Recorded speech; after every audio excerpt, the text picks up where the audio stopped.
लंबा कॉल होना तो बार बार में ब्रेक होने लगती है। अच्छा, हाँ ठीक है। तो इसमें वो है, फिर उसमें आगे आता है कि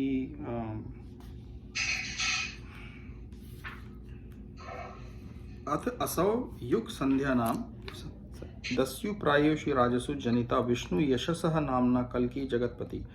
तत्पश्चात सृष्टि के सर्वा भगवान 2 युगों के संधि काल में कल्कि अवतार के रूप में जन्म लेंगे और विष्णु यशा के पुत्र होंगे।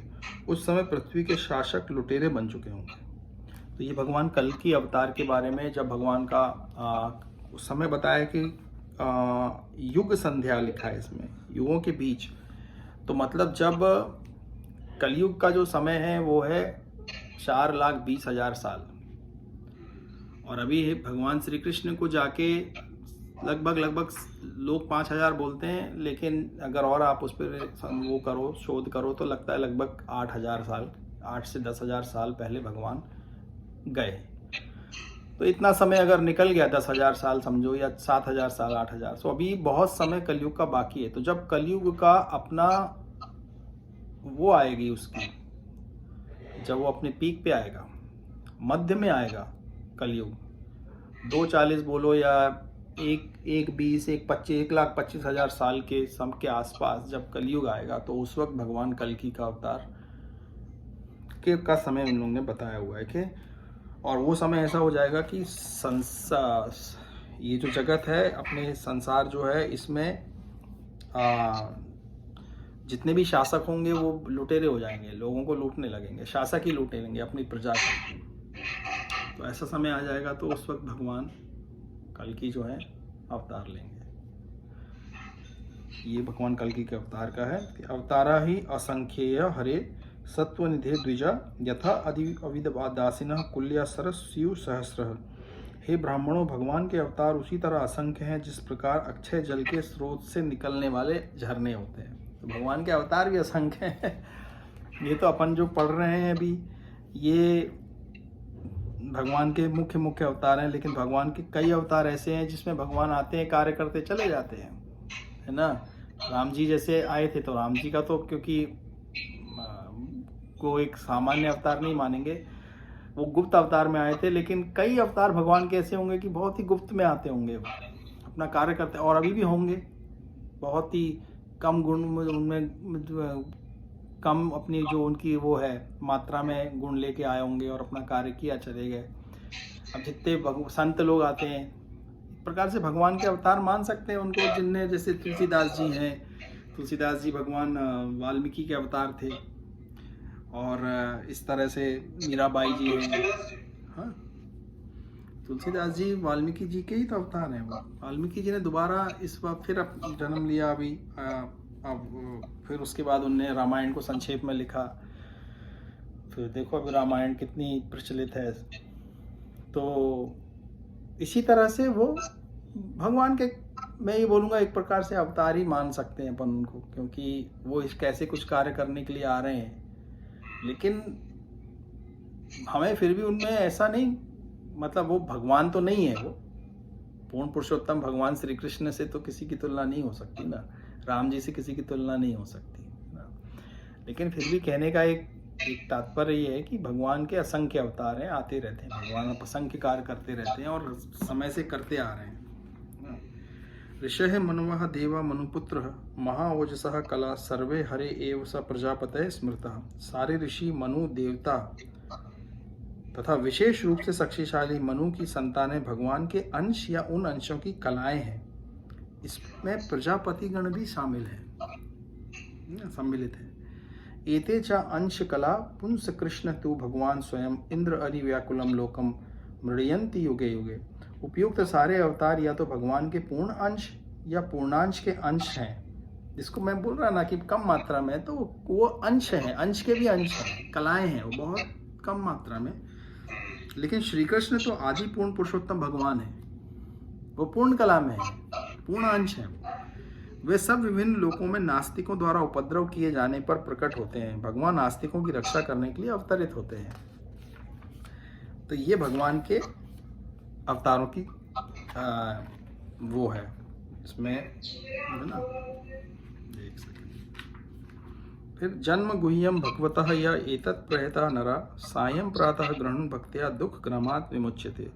जो कोई भी भगवान के गुह्य अवतारों का सावधानी पूर्वक प्रतिदिन सुबह तथा शाम को पाठ करता है वह जीवन के समस्त दुखों से छूट जाता है। तो अब ये स्मरण की ही बात हो गई यहाँ पे कि जो उनने बोला है कि सुबह शाम क्या, आप तो जितना समय मिले कोई भी समय भगवान के, और बड़ा साधारण सा वो बताया हुआ है कि पाठ करो, स्मरण करो, चिंतन करो, जो भी करो आप, उसमें क्या होगा कि दुखों के, जीवन के जो दुख हैं जो अभी आए नहीं हैं, जिनके बीच पड़े हुए हैं, उनको शांत करना, समझदार व्यक्ति तो उनको शांत करेगा ना, उनको कैसे शांत करे? जो दुख चले गए आके वो तो गए, उनका अब कुछ नहीं हो सकता, लेकिन जिनके बीज अभी पड़े हुए हैं और जो आगे बनेंगे उनको खत्म करने की ये ज्ञान, ये शिक्षा कहीं नहीं दी जा रही ना। व्यक्ति ये सोचता है कि हम प्रकृति के ऊपर नियंत्रण करके दुखों को शांत कर लेंगे हम प्रकृति पे नियंत्रण कर लेंगे तो हमारे दुख शांत हो जाएंगे, ऐसा नहीं हो सकता, ये संभव नहीं हो सकता। ये दिशा में लोग जा रहे हैं, लेकिन क्योंकि ये ऐसा नहीं है कि मनुष्य आज सबसे ज़्यादा, अभी आज के आधुनिक समय में सबसे ज़्यादा उन्नत है अपने टेक्नोलॉजी में, इसमें, या महाभारत आज से 10,000 साल पहले बहुत थे वो लोग, उन्नत थे, दुख शांत तो नहीं हुआ उनका। अभी दुख आया ना, फिर अब हम लोग उनके वंशज ही तो हैं, देख रहे हैं ना, जुग झेल रहे हैं ना। तो प्रकृति के ऊपर कितना नियंत्रण था उन लोगों को मालूम है। व्यासदेव घास से, तिनके से, घास के तृण से ब्रह्मास्त्र बना देते थे। राम जी के पास जितनी अस्त्रों की, जितना भी ज्ञान था उसमें, मतलब वो आप सोचो ना कि क्या तकनीक है, वो टेक्नोलॉजी है, घास से ब्रह्मास्त्र बना देना। तो कितना उनके ऊपर नियंत्रण था प्रकृति के ऊपर, लेकिन दुख नहीं शांत हुआ। तो ये दुख शांत करने का ये तरीका है, और ये सबको अपने अपने व्यक्तिगत आधार पे करना पड़ता है। सत्संग से होता है, निश्चित रूप से होता है, लेकिन व्यक्तिगत आधार पे सत्संग के माध्यम से वो आगे करने से और कम हो जाता है, कम हो जाएगा। ये क्यों? क्योंकि भगवान आपकी मदद करेंगे, भगवान हमारी मदद करेंगे। जब हम ये कार्य करेंगे तो भगवान हमारी मदद करेंगे, और भगवान जिसकी मदद करते हैं उसका तो कोई कुछ, प्रकृति नहीं उसको परेशान करती। फिर ये हमारा एक, और ना पहले ऐसा था कि ऋषियों को हजारों साल तप करना पड़ता था, तब जाके उन्हें युक्ति पता चलती थी ईश्वर प्राप्ति की। लेकिन इस युग में भगवान ने हमारे लिए कम समय में आसानी से केवल स्मरण करने से ही ईश्वर प्राप्ति की युक्ति बताई है। हाँ, तो मतलब ये कलयुग में, इसलिए बोलते ना कि कलयुग में ये सबसे अच्छी और शक्तिशाली युक्ति है ये। और कलयुग क्या, सभी युगों में, मतलब ये जो है, एतत् रूपम भगवतः अरूपस्य चित आत्मना मया गुणे विरचितम महत आदि भी आत्मनि। भगवान के विराट रूप की धारणा जिसमें वे भौतिक जगत में प्रकट होते हैं काल्पनिक है। यह तो अल्पज्ञों को भगवान के रूप की धारणा में प्रवेश कराने के लिए है, लेकिन वस्तुतः भगवान का कोई भौतिक रूप नहीं होता ना। यथा नभसी मेघ ओग रेणु व पार्थिव अनिले एवं दृश्यत्वम आरोपितम अबुद्धि भी। बादल तथा धूल वायु द्वारा ले जाए जाते हैं, लेकिन अल्पज्ञ लोग कहते हैं कि आकाश मेघ आच्छादित है और वायु धूलमय है। इसी प्रकार वे लोग आत्मा के विषय में भी भौतिक शरीर की धारणाओं का आरोपण करते हैं। तो ये यहीं पे ये बताना चाह रहे हैं कि मतलब जो भौतिक जगत में जो धारणा की हुई है भगवान की, वो एक काल्पनिक है, लेकिन उस कल्पना के माध्यम से हम अपना भला कैसे कर सकते हैं, उसको मिथ्या बता के वो नहीं करना है। लेकिन जैसे हमने पिछले बार भी देखा था कि भगवान का विराट रूप जो है, उसकी ये सारा जगत अगर हम विराट रूप के कल्पना में करते हैं प्रभु का, तो हमको किसी से दोष नहीं होगा, है ना। इसमें हमारा उद्धार हो जा रहा है ना उस कल्पना से भी, तो वो कल्पना अच्छी है जिससे हो जा रहा है। और भगवान का विराट रूप तो उनने उसमें दिखाया ही है। उनने विष्णु रूप में भगवान ने अर्जुन को दिखाया है कि देखो विष्णु रूप में मैं क्या क्या इस सारे जगत में और जगत के परे भी सारे कार्य तो मैं ही कर रहा हूँ। तो अतः परम यत् व्यक्तम अव्यूढ़ गुण ब्रहितम अदृष्ट अश्रुत वस्तुवात सहजीव यत् पुनः भाव। रूप की इस स्थूल अवधारणा से परे रूप की एक अन्य सूक्ष्म धारणा है जिसका कोई आकार नहीं होता और जो अनदेखा, अनसुना तथा अव्यक्त होता है। जीव का रूप इस सूक्ष्मता से परे है, अन्यथा उसे बारंबार ना जन्म लेना पड़ता। तो ये जो बता रहे हैं कि जगत में हमारा जो ये शरीर है, इस शरीर के परे भी एक सूक्ष्म हमारा शरीर है, और उस सूक्ष्म शरीर के भी पीछे एक आत्म तत्व है। क्योंकि अगर हमको ये अज्ञानता नहीं होती, हमने अगर ये माना नहीं होता कि हम शरीर हैं, तो हमको बार बार जन्म नहीं लेना पड़ता। फिर अभी लेना पड़ता है, क्यों? क्योंकि हमने अज्ञानता में अपने आप को शरीर ही माना हुआ है।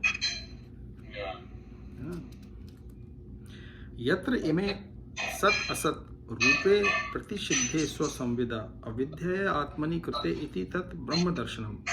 जब कभी मनुष्य आत्म साक्षात्कार द्वारा यह अनुभव करता है कि स्थूल तथा सूक्ष्म दोनों शरीरों का शुद्ध आत्मा से कोई सरोकार नहीं, उस समय वह अपना तथा साथ साथ ही भगवान का दर्शन करता है। तो अज्ञानता से परे जब ये व्यक्ति ये सोचता है कि नहीं मैं तो परम तत्व हूँ, आत्म तत्व हूँ, जब उसका ये अनुभव में आता है उसको, तो उस वक्त वो भगवान का दर्शन करता है। ऐसा लिखा है इसमें, मतलब अपने आत्म तत्व में रमण करना ही भगवान में रमण करना है। यदि एषा उपरता देवी माया वैशारदी मति संपन्न एव इति विदु महिम्नि स्वयं महीयते। यदि माया का शमन हो जाता है और यदि भगवत कृपा से जीव ज्ञान से संपन्न हो जाता है, तो उसे तुरंत आत्म साक्षात्कार का प्रकाश प्राप्त होता है और वह अपनी महिमा में प्रतिष्ठित हो जाता है। तो क्या इसमें एक शब्द कितना उन्होंने क्लियर सीधे सीधे लिखा है कि माया का शमन होना, माया के शमन होने से उसे आत्म साक्षात्कार मिल जाता है। माया का शमन मतलब मन का शमन। तो ये होने से आत्म साक्षात्कार जब उसका होता है तो वो अपने मूल स्थिति में उस वक्त आ जाता है।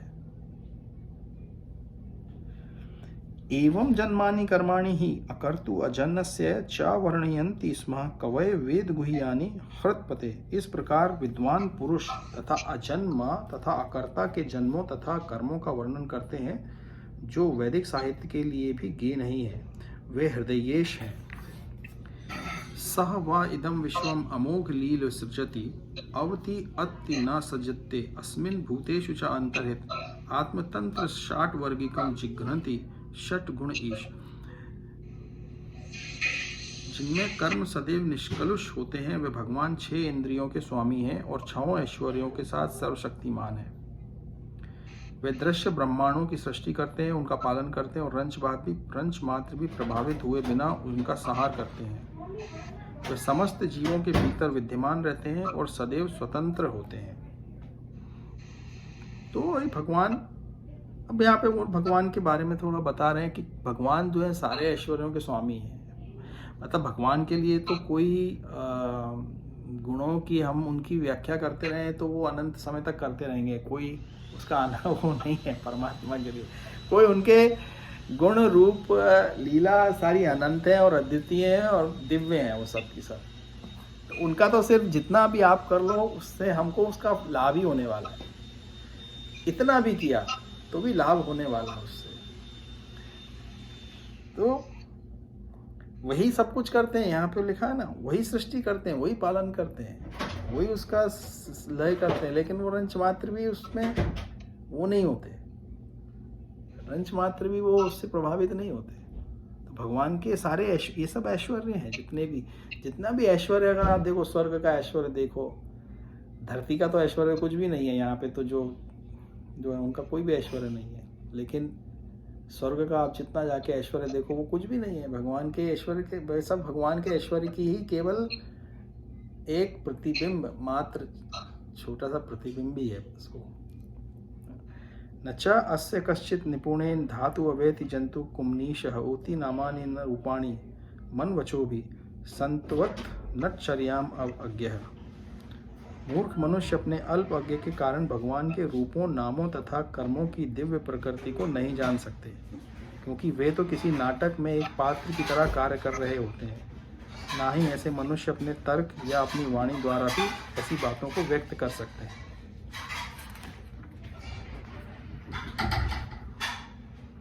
सह वेद धातु पदवीं परस्य दुरंत वीर्यस्य रथ अंग पाणे यह अमायया संततया अनुवृत्त्या भजेत तदपाद सरोज गंधम। जो बिना हिचक के अबाध रूप से अपने हाथ में रथ का चक्र धारण करने वाले भगवान के चरण कमलों की अनुकूल सेवा करता है, वही इस जगत के सृष्टा की पूर्ण महिमा, शक्ति तथा दिव्यता को समझ सकता है।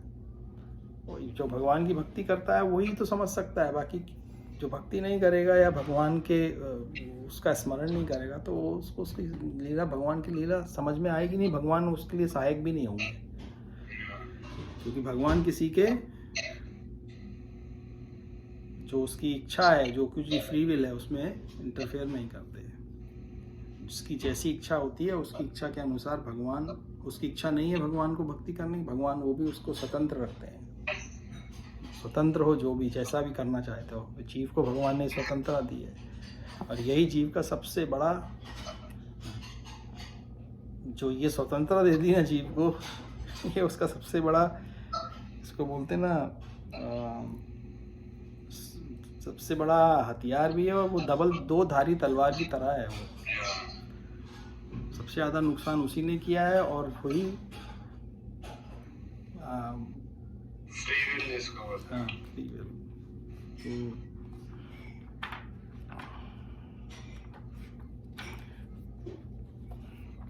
अथ इह धन्य भगवंत इत्थम यत वासुदेवे अखिल लोकनाथे कुर्वन्ति सर्व आत्मकम आत्मभावम न यत्र भूय परिवर्त उग्र। इस संसार में केवल ऐसी जिज्ञासाओं द्वारा ही मनुष्य सफल तथा पूर्णता ज्ञात हो सकता है, क्योंकि ऐसी जिज्ञासाओं से अखिल ब्रह्मांडों के स्वामी भगवान के प्रति दिव्य आह्लादकारी प्रेम उत्पन्न होता है, और जन्म मृत्यु की घोर पुनरावृत्ति से 100% प्रतिरक्षा प्राप्त होती है। इदम भागवतम नाम पुराणम ब्रह्म संहितम उत्तम श्लोक चरितम चकार भगवान ऋषि निश्रयसाम लोकस्य धन्यम स्वस्ति अयनम। यह श्रीमद् भागवत भगवान का साहित्य अवतार है, जिसे भगवान के अवतार वेद व्यास जी ने संकलित किया है। ये सभी लोगों के परम कल्याण के निमित्त है और सभी तरह से सफल, आनंदमय तथा परिपूर्ण है। तत् इदम ग्रहयाम आश्रुतम आत्मत्वात् वरम सर्व वेद इतिहासानाम सारणम सारम समुद्रहतम। स्वरूप सिद्धों में अत्यंत सम्मानीय श्री व्यासदेव ने समस्त वैदिक वाङ्मय तथा ब्रह्मांड के इतिहासों का सार निकालकर इसे अपने पुत्र को प्रदान किया। सह तु संश्रवयाम अस महाराजम परीक्षितम प्रायोपविष्टम गंगायाम परितम परम ऋषिवे। व्यासदेव के पुत्र शुकदेव गोस्वामी ने अपने पारी में महाराज परीक्षित को भागवत सुनाई, जो तब निर्जल तथा निराहार रहकर मृत्यु की प्रतीक्षा करते हुए गंगा नदी के तट पर ऋषियों से घिरे बैठे थे। अब यहाँ पे परीक्षित को ये जो भागवत जो है शुकदेव स्वामी ने परीक्षित जी को फिर सुनाई थी, और अभी आगे भागवत में आएगा कि कैसे क्या हुआ था परीक्षित जी के साथ। परीक्षित कौन है? परीक्षित जो हैं वो उस वक्त भगवान के चले जाने के बाद, और जो पांडव हैं वो चले जाते हैं, तो उनके जाने के बाद वो राज्य कर रहे होते हैं उस समय। और परीक्षित जो हैं वो अर्जुन के पुत्र जो हैं अभिमन्यु, उनके भी पुत्र हैं वो। और भगवान श्री कृष्ण ने परीक्षित को उत्तरा की गर्भ में भगवान ने उनको बचाया था। जब द्रोणाचार्य के जो पुत्र हैं अश्वत्थामा, उनने अस्त्र चला दिया था, ब्रह्मास्त्र चलाया था और उत्तरा के गर्भ को नष्ट करने की कोशिश की थी। उस वक्त उत्तरा ने भगवान को पुकारा था, तो भगवान ने आके उनके पुत्र को जीवित कर दिया था। एक्चुअली वो मर चुका था उस वक्त, और वो उस वक्त भगवान उसकी रक्षा कर रहे थे। और जब वो परीक्षित मतलब उस अस्त्र से रक्षा कर रहे थे, जीवित किया था, तो वो बालक देख रहा था गर्भ में कि ये कौन है जो मेरे को रक्षा कर रहे हैं। भगवान ने अपने शतरूज रूप में आके उनकी रक्षा की थी, तो फिर वो उनका जन्म होता है। तो परीक्षित जो हैं वो भी, उनके पे भगवान की बड़ी विशेष कृपा थी। तो उनकी कथा भी आगे आएगी कि उन्हें किस तरह से उनसे एक छोटा पाप हो जाता है और कलयुग में समय आ चुका होता है, तो कलयुग के कारण वो उनसे एक छोटा पाप हो जाता है और उस पाप के कारण उनको श्राप मिल जाता है ऋषि के पुत्र से, और उनको 7 दिन की अब आयु उनकी रह जाती है। और वो बड़ा ही, उस पर हम लोग आगे अगले अपने सत्र में करेंगे इसके ऊपर चर्चा, बहुत अच्छी, उस पर भी बहुत कुछ सीखने को है उसमें। तो ये है। फिर इसमें एक आगे बस एक श्लोक है कि कृष्णे स्वधाम उपगते धर्म ज्ञान आदि भी सह कलो नष्ट दृशाम ऐशा पुराणर्कः अधुना उदिता। यह भागवत पुराण सूर्य के समान तेजस्वी है और धर्म ज्ञान आदि के साथ कृष्ण द्वारा अपने धाम चले जाने के बाद ही इसका उदय हुआ। जिन लोगों ने कलयुग में अज्ञान के गहन अंधकार के कारण अपनी दृष्टि खो दी है, उन्हें इस पुराण से प्रकाश प्राप्त होगा। तत्र कीर्तयत् विप्रः विप्र ऋषे भूरि तेजसहं चा अध्यगमं तत्र निविष्ट तत्र अनुग्रहात् स अहं वह श्रवयिष्यामि यथाधिम यथामति। हे विद्वान ब्राह्मणों, जब सुखदेव गोस्वामी ने वहाँ पर महाराज परीक्षित को भागवत सुनाया तो मैंने अत्यंत ध्यानपूर्वक सुना, और इस तरह उनकी कृपा से मैंने उन महान शक्ति संपन्न ऋषि से भागवत सीखा। अब मैं तुम लोगों को वही सुनाने का प्रयत्न करूंगा जो मैंने उनसे सीखा और जैसा मैंने आत्मसात किया। यहाँ पे अध्याय 3 समाप्त हो जाता है। तो जो है आगे, अब भागवत आगे से चालू होगी और यहाँ पे आके ये समाप्त हो जाता है। उसमें ऋषि ये बोल रहे हैं कि जैसा मैंने उनसे सीखा था वैसा मैं, और जैसा सुना था, जैसा है। हाँ, ये अभी सिर्फ भगवान के एक ये जो अभी तक हमने स्कंद अभी जो हमने ख़त्म किया, ये अभी पहला स्कंद की अध्याय 3 खत्म हुआ। यहाँ तक सिर्फ अभी तक संक्षेप में सिर्फ चल रहा था कि एक रूपरेखा बना रहे थे बस। तो अब इसके आगे फिर अपन अगले सत्र में इसको करेंगे।